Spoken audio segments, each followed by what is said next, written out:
Dini ang Ginoo mao ang akong kahayag ug ang akong kaluwasan. Kang kinsa ako mahadlok.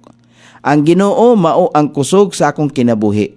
Sa kang kinsa ako malisang. Dunay duha ka butang dinhi sa kang kinsa ako mahadlok, sa kang kinsa ako malisang. Asa man sa malisang nga naa man siya sa Ginoo. Ingon dinhi sa verse number 2, sa diha nga ang daotan, bisan pa ang akong mga kaaway og mga kabatok, misulong kanako aron mutilok pagkaon sa akong unod, sila napandol og natumba.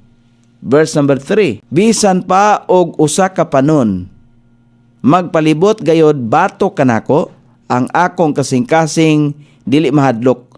Bisan pa og ang gubat mualsa bato kanako, dinhin ini ako masaligon.